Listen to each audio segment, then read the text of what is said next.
거룩한 삶을 살게 하옵소서라는 제목으로 하나님 말씀 전하겠습니다. 비가 와서 그런가요? 이렇게들 많이들 못 나오셨는데 우리 앞뒤 좌우에 계신 분들과 함께 인사 나눠볼까요? 잘 나오셨습니다. 축복 받으실 겁니다. 말씀대로 축복받는 여러분 되시기를 바랍니다. 한 노인정에서 지기 싫어하는 할머니 넷이서 열심히 자기 자식 자랑으로 수다꽃을 피우고 계셨어요. 첫 번째 할머니가 먼저 이렇게 자기 자식 자랑을 시작했어요. 싫다는데 왜 데리고 나가?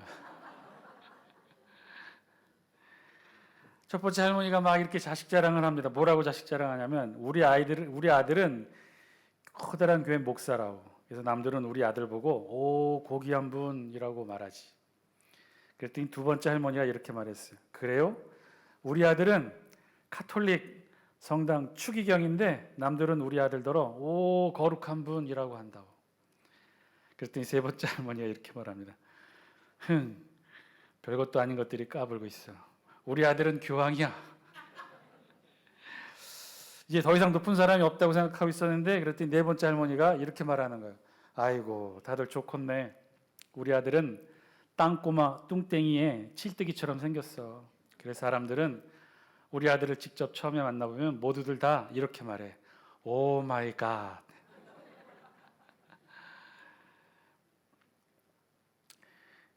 사진 한 장 보여주실래요? 현각 스님이라는 분이 계셔요. 승려 중에 유명한 분이에요. 한 연합신문 신문 기사에 보면 그를 가리켜 이렇게 소개합니다. 푸른 눈의 수행자 현각. 외모처럼 이분은 미국에서 태어났고 미국식 이름은 폴이에요. 미국 뉴저지 주에서 전통적인 카톨릭 가정에서 태어납니다. 다른 형제들과 같이 카톨릭 전통의 중고등학교를 나왔어요. 학력도 굉장히 화려해요. 예일 대학교에서 학위를 받았고 이후 독일에서 철학 공부를 하고 이후 하버드 대학에서 비교종과학 공부를 했어요. 정확하게는 하버드 대학 신학대학원에서 공부를 한 셈이죠. 그리고 거기에서 불교 서적을 탐독하다가 승려가 됩니다. 한국 불교계에 큰 영향을 미쳤고요. 그리고 2016년도에는 한국 불교 문화를 정면으로 비판하고 한국을 떠나 지금은 독일에서 승려로 살아가는 불교계 큰 인물입니다. 예전에 이분이 우리나라에서 김수환 추기경이 살아있을 때 두 분이 처음 만나게 돼서 나눈 대화가 큰 일화를 만들게 되었는데 뭐라고 대화를 나눴냐면 김수환 추기경이 이 현각에게 이렇게 말했대요. 야, 너 같은 사람이 성당을 떠나서 참 안타깝다. 카톨릭 배경의 출신이었으니까 이 김수환 추기경이 그렇게 말했던 거죠. 그랬더니 현각이 이렇게 말했답니다. 나는 떠나지 않았으며 오지도 않고 가지도 않는 것이 생명입니다. 유명한 선문답 같은 이야기를 해서 화제가 되기도 했는데 자, 그가 어느 날 불교 신자들을 모아놓고 강연을 한 적이 있었어요. 그곳에서 자신이 겪었던 일을 이렇게 이야기를 합니다. 이게 굉장히 유명한 이야기인데 뭐라고 얘기를 했냐면 저는 가끔 서울 지하철을 탑니다. 미국 지하철보다 깨끗하고 좋지요. 그곳에서 저를 너무나 사랑하고 내가 가는 길을 너무나 걱정하는 사람들을 종종 만날 때가 있습니다. 1년 전 어느 날 지하철에서 승려복을 입고 신문을 읽고 있는데 조금 떨어진 곳에서 문이 열리며 한 분이 들어와서 외치기 시작했어요. 할렐루야, 할렐루야, 예수 천당 불신지옥. 그 사람의 목소리가 점점 다가오더니 내 앞에서 멈춰섰어요. 그러더니만 내 얼굴을 보더니 이렇게 이야기를 합니다. 미국 아저씨, 코 큰 미국 아저씨, 예수 믿고 천당 갔어야지. 왜 안 믿어? 왜 안 믿어? 굉장히 창피하고 또 너무나 큰 소리로 말해서 충격을 받아서 그래서 조심스럽게 작게 한마디 얘기했대요. 너 때문에 안 믿어. 여러분 거룩함이라는 게 뭘까요? 어떻게 살아가는 것이 거룩한 삶일까요? 분명 이 세상 사람들과는 다른 삶을 살아가는 게 우리 그리스도인들의 삶일 텐데 이 세상 사람들과는 같지 않는 삶을 살아내는 것이 이 땅의 그리스도인의 삶일 텐데, 그럼 그 같지 않은 다른 삶은 어떤 삶을 말하는 것일까요? 어떻게 살아가는 게 우리 그리스도인들이 이 세상과는 다른 거룩한 삶으로 살아가는 방법일까요? 예수 천당 불신 지옥을 늘 외치며 살아가는 삶일까요? 자나깨나 늘 전도하고 말씀 전하고 그 옛날 구약의 선지자들처럼 길거리에서 행구를 메고 이스라엘이여 들으라 외치며 그렇게 살아야 되는 것이 거룩한 삶, 이 땅에서 그리스도인으로 살아가는 삶일까요? 성경 말씀을 줄줄 외우고 허공을 향해 방언을 외치고 뭐 그렇게 살아야 거룩하게 살아가는 것일까요? 미국에서 가장 영향력 있는 복음주의 개혁 신학자로 알려진, 그래서 하나님을 아는 지식이란 책으로도 우리나라에 유명하게 소개된 이 제임스 패커라는 신학자가 쓴 책이 한 권 있어요. 거룩의 재발견이라는 책인데 사진 한 장 보여줄래요? 이 책에서 저자는 거룩에 대해 이렇게 말해요. 뭐라고 얘기하냐면, 거룩한 삶은 하나님께서 우리를 구속하신 최종 목표이다. 거룩함은 그래서 새로운 피조물이 반드시 추구해야 될 목표이다 라고 이야기합니다. 그러니까 거룩한 삶이야말로 하나님께서 우리를 구원하신 최종 목표라는 거죠. 저와 여러분들을 구원해 주시고 하늘의 구원의 은혜로 우리를 베풀어 주시고 천국까지 인도할 소중한 복음의 약속을 주셨던 단 하나의 유일한 목적이 있다면 저와 여러분들의 삶이 이 땅 가운데 거룩하게 살아가기를 원하셨다는 거예요. 그리고 거룩한 삶은 이 세상을 살아가는 저와 여러분들의 새로운 피조물로 거듭나야 되는 우리 신앙인들이 추구해야 될 바른 삶의 모습이라는 것이죠. 한마디로 거룩한 삶이라는 것은 이 땅의 그리스도인들이 해야 될, 이루어야 될 선택이 아니라 필수의 삶이라는 것이죠.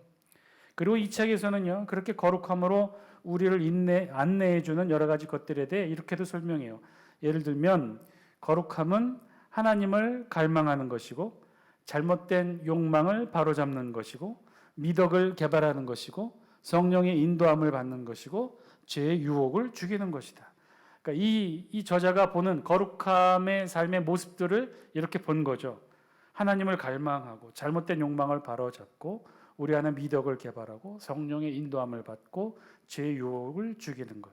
이런 것들이 거룩한 삶으로 살아가는 방식 중에 하나라고 소개하고 있어요. 여러분들도 동의하십니까? 거룩함이란 하나님을 갈망하고 잘못된 욕망을 바로잡고 우리 안에 좋은 덕을 자꾸 개발하고 그리고 성령님의 인도함을 받는 삶, 우리 안에 죄의 유혹을 죽이는 삶. 그리고 결론적으로 그는 책에서 거룩함에 대해 이렇게 말해요. 거룩함의 뿌리는 그리스도와 함께 죽고 그리스도와 함께 부활하는 것이다. 그래서 실제로 거룩하게 하시는 분은 우리 안에 내주하시는 성령님이다. 저는 그의 책에서 이 거룩함에 대한 신학적 다양한 접근에 대한 시도, 또 이렇게 마지막 결론도 좋았지만 마지막에 그가 했던 말이 더 마음에 와닿았어요.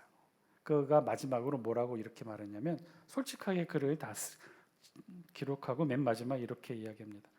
이 책을 다 읽은 독자들이 저자인 나에게 거룩함을 온전히 이루었느냐고 묻고 싶을지도 모른다. 오, 글쎄, 그러나 나는 아직도 생각이 모자라는 아이에 불과하고 매일 비틀거리고 어설프게 더듬으며 무언가에 걸려 넘어진다. 그래서 이렇게 기도를 드린다. 거룩하신 성부 하나님, 성자 예수님, 성령님, 제발 저를 도와주소서. 주님, 자비를 베푸셔서 저를 세워주시고 변치 않도록 붙잡아 주시며 새롭게 시작할 수 있도록 힘을 주소서. 예수님의 이름으로 기도드립니다. 아멘. 그런 거죠. 거룩함이라는 게 사실은 어려워요. 쉽지 않은 거죠. 뭐 거룩함에 대해서 두껍게 그 책을 썼던 저자조차도 맨 마지막에 자신의 삶에 비추어진 거룩의 모습을 이렇게 고백하는 거예요. 사실 쉽지 않죠. 우리가 이 세상을 세상 사람들과 같지 않게 그리스도인으로 거룩함을 유지하며 삶을 살아간다는 것 절대로 쉽지 않습니다. 오늘 우리 본문에서도요, 이 거룩함의 주제에 대해 다루고 있어요. 지난 시간 우리가 살펴봤던 레위기 말씀 4장, 우리가 뭘 살펴보았죠? 어떤 제사에 대해서 살펴보았죠? 레위기 말씀 1장부터 7장까지는 이스라엘의 가장 중요한 모세율법 가운데 중요한 5가지 제사 제도에 대해 설명하고 있었다고 그랬죠. 제일 첫 번째는 번제에 대해서 설명하고 있었고, 그 다음에 소제, 그리고 화목제에 대해서 설명하고 있었죠. 그 다음이 네 번째가 바로 이 속죄제, 4장부터 기록된 내용이 바로 이 속죄제에 대한 내용이었어요. 그리고 마지막은 우리가 다음 시간에 살펴볼 속건제입니다. 이 속죄제 제사에 대해서 4장에는 우리가 다뤘다고 그랬어요. 그래서 우리가 제사장이 속죄제를 드릴 때를 중심으로 우리가 본문을 살펴보았는데요. 그리고 이어지는 5장에서는요, 이 속죄제 규례를 또 한번 다시 한번 다루면서 4장에서 미처 얘기하고 있지 못했던 속죄제 그 대상에 대해서 기록하고 있어요. 속죄제란 한마디로 말하면 하나님께 범죄한 사람이 사함, 그 죄의 사함을 얻기 위해 드리는 제사로서 그 특징은 앞에 있었던 번제, 소제, 화목제 같은 경우는 자원하여 드리는 자원제였다고 그랬죠.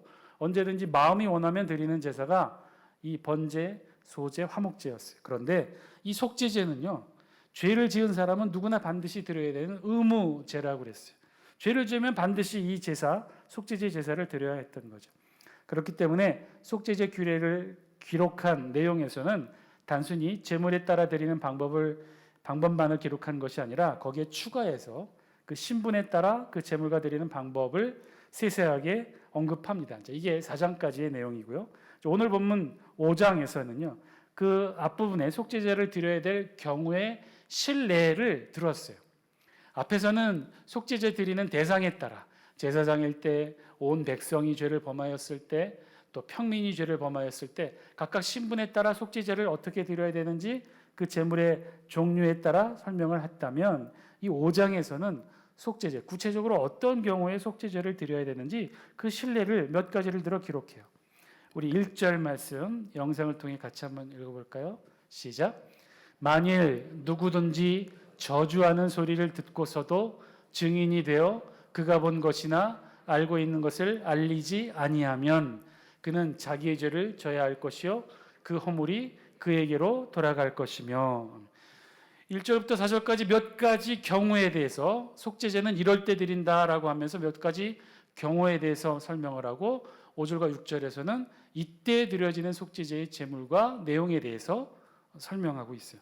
첫 번째 1절에서는요, 이러이러한 경우에 속죄제를 드리라는 거예요. 어떠한 경우에 속죄제를 드리라는 거예요? 누구든지 저주하는 소리를 듣고서도 증인이 되어 그가 본 것이나 알고 있는 것을 알리지 아니하면 속죄제의 대상이 된다는 거예요. 이럴 경우에는 하나님께 죄를 범하였기 때문에 속죄제의 제사를 드려야 했다는 거예요.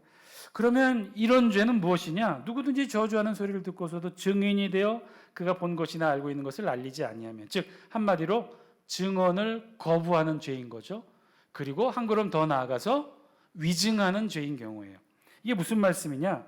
우리말 번역에서는 생략된 표현이 있는데, 누구든지 그 다음에 어떤 표현이 생략됐냐면 모든 죄 혹은 어떠한 죄든지라는 표현이 생략되어 있어요. 그러니까 누구든지 어떠한 죄이든지 저주하는 소리를 듣고서도 마땅히 해야 될 증언을 하지 않을 경우 속죄제 대상이 된다는 거예요. 자, 그러면 저주하는 소리를 들었다는 게 이게 무슨 소리일까요? 우리가 좀 오해하기 쉬운데, 어떤 사람이 저주했어요. 하나님을 저주하든 부모를 저주하든 어떤 사람을 저주하든 저주를 했어요. 저주는 나쁜 것이니까 그 저주하는 것을 듣고 증언하지 아니하면, 저 사람이 저주했다라고 증언하지 아니하면 속죄제를 드리냐, 그 말 뜻이 아니라 여기서 말하는 저주하는 소리를 듣고서도라는 이 뜻은 어떤 말이냐면요, 이는 일종의 재판 자리에서 일어나는 형식과 절차에 대해서 말해요.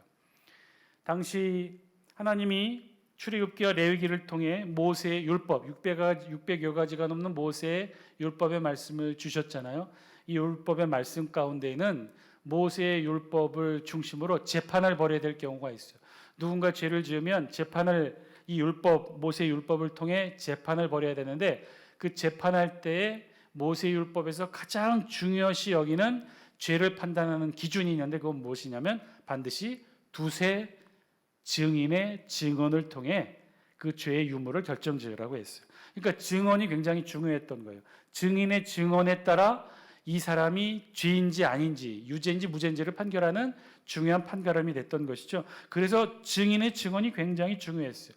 그래서 모세의 법정에서도요, 재판이 이루어지면 반드시 증인을 세워놓고 증인을 듣게 되어 있는데 반드시 한 명은 안 되고 2명 이상의 복수의 증인을 통해 유무죄의 죄를 확정짓도록 했어요. 그러니까 모세의 율법으로 재판이 벌어지는 장소에서는 반드시 증인이 등장하게 되는데 그 증인이 나와서 중요 재판에 증언을 해야 되는데 그럴 때 그럼 이 증인들이 어떻게 증언을 할까? 그냥 하지는 않았다는 거예요.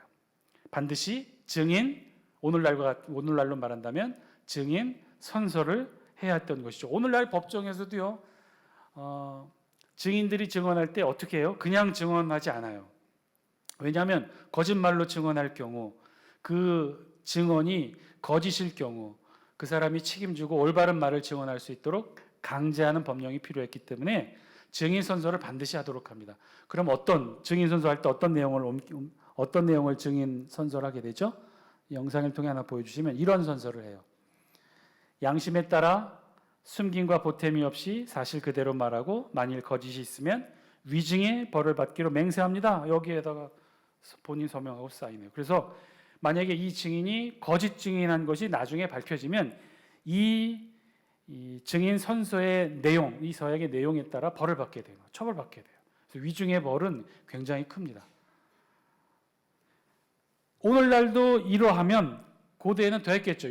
모세 율법에도 똑같았어요. 모세 율법에도 만약에 거짓 증언을 하면, 왜냐하면 모세 율법의 재판장에서는 증인의 증언이 굉장히 중요한 역할을 했기 때문에 증언에 따라서 유죄와 무죄가 갈려지기 때문에 증인이 굉장히 중요했어요. 그래서 이 증인이 거짓말을 하면 안 됐단 말이에요. 그래서 모세 율법에서도 똑같은 과정이 있었던 거죠. 모세 율법에서 반드시 두세 증인의 증언으로 처리하도록 되어 있었고 매 법정에 증인이 서게 되는데 오늘날과 똑같은 증인 선서를 했던 거예요. 그 증인 선서의 내용은 민수기 5장 21절과 22절에 나오는 바로 저주의 맹세였어요. 내용은 아주 무시무시해요. 거짓을 말하거나 거짓을 증언하게 될 경우 저주를 받겠습니다라고 아멘 아멘 하면서 저주의 맹세를 하게 되는 거예요. 그 저주의 맹세, 본문에서 말씀하시는 누구든지 저주하는 소리를 듣고서도는 바로 이 저주의 맹세였던 거예요. 증인이 모세율법의 증인으로 섰어요. 모세율법의 재판장의 증인을 섰어요. 그러면 이 민수기 5장 21절 22절에 나오는 저주의 맹세를 반드시 해야 했어요. 그때 이 저주의 소리, 저주의 맹세, 오늘 본문 1절 다시 한번 영상 보여주실래요? 1절 말씀에 보면 만일 누구든지 저주하는 소리를 듣고서도, 이 저주하는 소리는 그래서 무슨 소리인 거예요? 이 증인이 모세율법에 이 두세 증인으로 증인을 처리하게 될 때 반드시 증인 선서를 해야 되는데 증인 선서의 내용이 뭐였어요? 민수기 5장 21절 22절에 나오는 저주의 맹세였던 거죠. 그 소리를 듣고도 증인 선서를 하고도 뭐라고 증인할 때 증인이 되어 그가 본 것이나 알고 있는 것을 제대로 알리지 아니하면 그는 어떻게 된다는 거예요? 자기의 죄를 져야 될 것이다. 속죄죄의 대상이 된다는 것이죠. 그래서 어떠한 죄든지 그 중에서 증언을 거부하거나 위증죄를 짓게 된다면 그것을 알리지 않으면 법정에서 제대로 증언하지 않으면 그에 대한 처벌은 어떻게 되느냐? 오늘의 우리의 법보다 더 훨씬 엄했어요. 첫째로는 자기의 죄를 지어야 한다고 그랬어요. 이것은 이 모세 민수기 5장에 나오는 저주의 맹세를 통한 그 자기의 죄, 거짓 증언을 했으니까 그 죄에 대한 이 처벌을 받는 것이죠. 그래서 자기의 죄를 져야 될 것이다라고 얘기했고 그것으로 끝나는 것이 아니라 오늘날의 법과는 다르게 그와 더불어 한 가지 더 죄를 받게 돼요. 그것은 무엇이냐? 오늘 우리 본문 1절 말씀 다시 한번 읽어볼까요? 함께 읽습니다. 시작. 만일 누구든지 저주하는 소리를 듣고서도 증인이 되어 그가 본 것이나 알고 있는 것을 알리지 아니하면 첫 번째, 그는 자기의 죄를 져야 할 것이요. 두 번째, 그 허물이 그에게로 돌아갈 것이며. 여기서 말하는 이 허물은 이 모세 율법의 재판장에 섰던 유무죄를 가리는 죄예요. 증인의 위증의 죄가 아니라 피고, 죄를 지었다고 생각되는 사람의 죄. 그래서 유죄인지 무죄인지를 판결나게 되는데 만약에 유죄 판결이 내면 그 죄까지도 위증의 죄를 범한 이 사람이 함께 져야 했다는 거예요. 그러니까 오늘날보다도 더 이 거짓 증언, 위증하는 것에 대한 이 처벌이 엄청 심했던 것이죠. 그 자체의 죄, 위증, 증언을 거부하거나 위증의 죄의 목뿐만 아니라 그 범죄의 죄의 목까지도 증언을 거부하고 위증한 자의 몫이 된다는 거예요. 자, 그래서 이런 경우 먼저 어떻게 하느냐? 5절, 6절 우리 영상을 통해 같이 한번 읽습니다. 시작. 이 중에 하나의 허물이 있을 때에는 아무 일에 잘못하였노라 자복하고. 첫 번째, 두 번째 6절 시작. 그 잘못으로 말미암아 여호와께 속죄제를 드리되 양떼의 암컷 어린 양이나 염소를 끌어다가 속죄제를 드릴 것이요 제사장은 그의 허물을 위하여 속죄할지니라. 아멘. 이런 경우 속죄제 죄의 대상이 되는 이런 죄를 지었을 경우 두 가지를 먼저 해야 된다는 거예요. 첫 번째는 뭐예요? 내가 이러이러한 죄가 있음을 먼저 시인하고 자복하는 거예요. 그리고 두 번째, 이 잘못으로 말미암아 여호와께 속죄제의 제사를 드리라는 것이죠. 두 가지를 해야 한다고 그랬어요. 내가 먼저 이런 죄를 지었습니다라고 자복을 하고 먼저 자신의 죄를 깨닫고 공개적으로 자복한다는 것이죠. 스스로 죄를 고백하는 거예요. 그래서 속죄제의 첫 번째 과제는 자신의 죄에 대한 인식과 고백이에요. 그리고 두 번째는 뭐냐면 속죄제 제사를 드리는 거예요. 그 제물은 좀 더 특이하죠. 양떼의 암컷 어린 양이나 염소를 끌어다가 속죄제를 드릴 것이요. 좀 말이 복잡한데 원어를 이해하기 쉽게 번역하면 작은 몸집의 가축 중에서 암컷, 즉 어린 암양과 암연소들의 새끼, 암컷 새끼를 끌어다가 속죄제 제물로 삼으라는 거예요. 이게 또한 속죄제 제사의 특징 가운데 하나인데 우리가 다음 시간에 살펴보겠지만 속건제의 제물은 반드시 수컷만을 사용하도록 되어 있어요. 이에 비해서 이 속죄제는 암컷을 사용하도록 한 거죠. 자, 어쨌든 이렇게 드린 것이 속죄제의 의무제였다는 거죠. 먼저 어떻게 해요? 이런 죄를 지면 자신의 죄를 자신의 입술로 고백하고 그리고 제물 중에 암컷으로 몸집이 작고 작은 어린 암컷을 하나님 앞에 제물로 속죄제 제사의 제물로 드렸다. 그리고 2절부터 4절까지는 그 밖에 속죄제의 예에 대해서 기록하고 있어요. 그래서 제가 간단히 말씀을 드리면 먼저 이런 경우에도 속죄제 제사를 드려야 된다는 거예요. 어떤 경우? 부정한 것을 보거나 만진 경우. 부정한 사람과 접촉이 있는 경우. 오늘 우리 본문은요. 속죄제의 구체적인 신뢰를 기록하고 있어요. 그래서 정리를 하면 증언하지 않거나 혹은 거짓 증언한 경우. 마저 읽어볼까요? 우리 5장 2절도 우리 같이 한번 읽어보겠습니다. 시작. 만일 누구든지 부정한 것들 곧 부정한 들짐승의 사체나 부정한 가축의 사체나 부정한 곤충의 사체를 만졌으면 부지중이라고 할지라도 그 몸이 더러워져서 허물이 있을 것이요. 3절. 만일 부지 중에 어떤 사람의 부정에 닿았는데 그 사람의 부정이 어떠한 부정이든지 그것을 깨달았을 때에는 허물이 있을 것이요. 4절.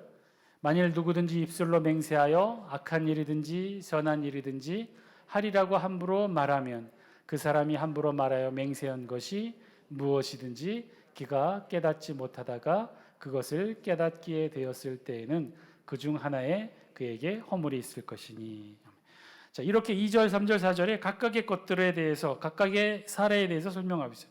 대체적으로 보면 부정한 것을 보거나 만진 경우, 부정한 사람과 접촉이 있을 경우, 그리고 함부로 말하여 맹세한 경우, 이런 경우 속죄제 제사의 대상이 된다는 거죠. 그리고 7절부터 13절까지는 가난한 자들이 드리는 속죄제에 대해서도 기록하고 있어요. 7절에 보면 만일 그의 힘이 어린 양을 바치는데 미치지 못하면 그가 지은 죄를 속죄하기 위하여 산비둘기 2마리나 쥐비둘기 새끼 2마리를 여호와께 가져다가 속죄 제물로 삼을 것이다. 양은 어린 양을 바치는데도 부족하다면 산비둘기나 쥐비둘기 새끼로 바치라는 것이고 11절에 보면 만일 그의 손이 산비둘기 2마리나 쥐비둘기 2마리에도 미치지 못하면 그의 범죄로 말미암아 고운 가루 10분의 1 에바로 예물로 가져다가 속죄 제물로 드리되. 그러니까는 비둘기조차도 드릴 수 없는 형편이라면 소재, 고운 곡식의 가루로도 하나님 앞에 속죄 제물을 드릴 수 있도록 속죄 제물의 대상, 그 제물의 종류도 그 대상에 따라 구분을 해줬던 거죠. 자, 오늘 본문의 메시지는요, 이 모두가 다 죄가 된다는 것이죠. 죄가 되는 이 속죄자의 대상이 된다는 거예요. 그리고 더 중요한 사실은 그렇게 속죄자의 대상이 된다는 것은 죄를 지었는데 누구에게 죄를 지었느냐? 어떤 인간에게 죄를 지은 것이 아니라 누구에게 죄를 졌다는 거예요? 하나님께 죄를 지었다는 거예요. 사실 그만큼 심각한 죄로 보고 있는 게 이 속죄제에 규정하고 있는 죄의 대상이에요. 그런데 그 내용을 보면 속죄제로 하나님 앞에 속죄제의 제물로 하나님께 속죄제의 제사를 드려야 되는 이 죄의 종류들에 대해서 보면 지금 우리의 범죄 윤리의 시각으로 보면 생각할 점이 많이 있다는 것이죠. 여러분, 증언을 거부하거나 혹은 위증하거나 부정한 것과 접촉, 그것도 사람의 시체뿐만 아니라 어떤 거예요? 들짐승의 사체, 집에서 기르는 가축의 사체, 심지어 무슨 사체까지도 곤충의 사체까지도 접하게 되면 부정하게 된다는 거예요. 그러면 속죄제를 하나님 앞에 드려야 된다는 거예요. 이 말은 바꿔 얘기하면 하나님 앞에 우리의 정결함, 거룩함을 지키지 못한 부정에 대한 죄 고백을 해야 된다는 거죠. 여러분, 만일 이 규정대로였다면요, 이스라엘 백성들은요, 메뚜기도 함부로 못 잡고 모기도 함부로 잡지 못했다는 거예요. 그뿐 아니라 심지어 허투루 한 맹세까지도 하나님 앞에 우리의 정결함을 지키지 못한 부정의 대상으로 보았다는 거죠. 우리가 일상적으로 말하지 말하고 있지도 않습니까? 우리도 그렇게 말하고 있지 않습니까? 어떤 대상에 대해 우리도 자신 있을 때 호언장담하지 않아요? 내가 반드시 할게, 내가 꼭 할게, 하늘을 두고 맹세해. 이런 거 다 속죄제의 대상이 된다는 거예요. 다 죄라는 거예요. 하나님께 죄를 범한다는 거예요. 우리의 거룩함을, 정함을 지키지 못한 부정의 모습이 된다는 거죠. 그런데 이러한 것들 어떻게 보면 우리 일상에 흔히 있는 일들 아닌가요? 그런데 이러한 것들이 다 하나님께 죄가 된다는 거예요. 그래서 속죄제의 대상이 된다는 거죠. 다 죄라는 겁니다. 우리의 거룩함을 해하는 죄가 된다는 거예요.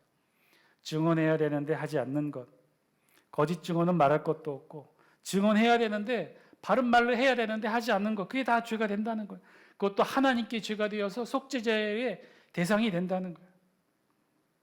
부정에 대한 접촉도 그렇다는 거죠. 우리 이것도 그렇게 심각하게 여기지 않고 있지 않습니까?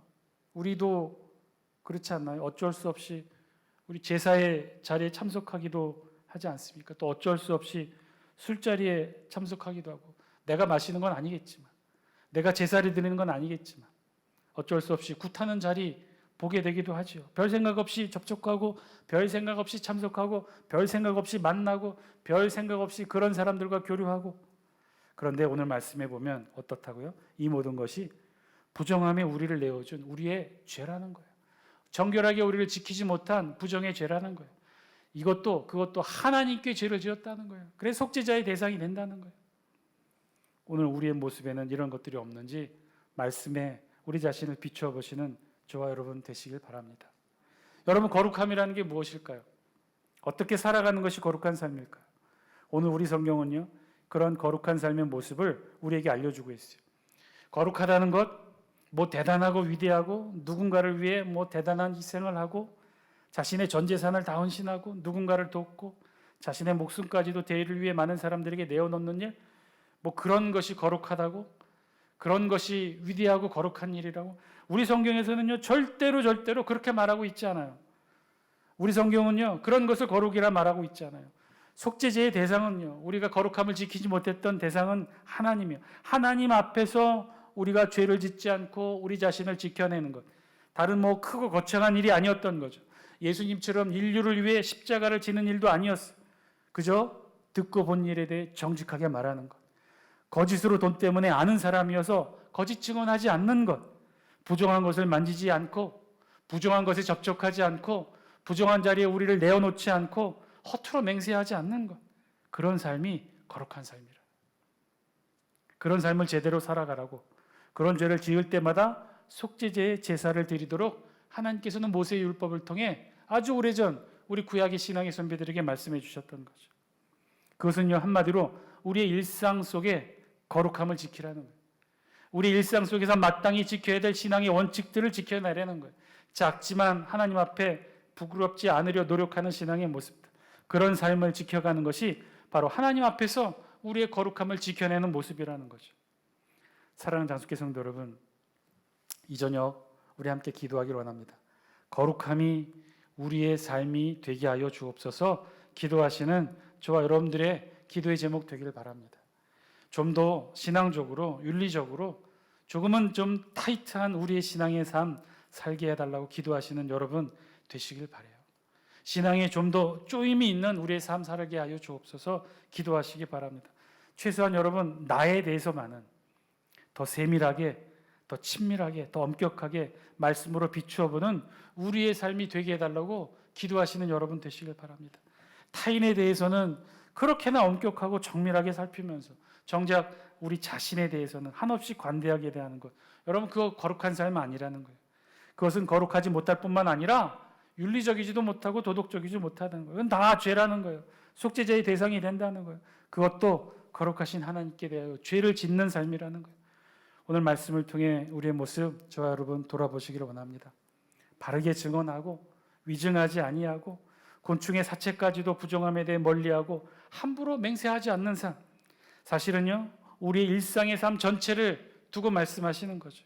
우리의 세세한 일상의 삶까지도 하나님 앞에 속죄의 대상이 된다는 것 잊지 않고 기억하며 하루하루를 살아내는 거예요. 우리의 일상의 삶 하나하나까지도, 우리의 입의 말 하나하나까지도, 우리의 행위 하나하나까지도 다 거룩함의 대상이 되니 신중하고 그리스도인으로서 합당한 삶으로 말하고 행동하고 결정하라는 거죠. 유진 피터슨이라는 학자는 거룩에 대해 그래서 이렇게 정의해요. 거룩이란 하나님의 방법과 수단이 나의 방법과 수단에 침투한 것이다. 하나님의 방법과 수단이 나의 방법과 수단으로 들어오는 거래요. 그래서 우리의 작고 사소한 일상의 삶들 속에서도 하나님의 거룩한 방법이, 수단이 우리 안으로 자꾸 침투해 들어오는 거예요. 하나님처럼 사랑하고, 하나님처럼 말하고, 하나님처럼 베풀고, 하나님처럼 판단하고, 하나님처럼 결정하고, 하늘의 거룩한 은혜의 것들이 우리 삶을 통해 투영되어 우리의 손과 입과 행위를 통해 드러내는 거죠. 이렇게 얘기하면 또 목사님 또 어렵게 누가 그렇게 지키며 살아갑니까? 얘기하시겠죠? 그런데 우리 할 수 있어요. 왠지 아셔요?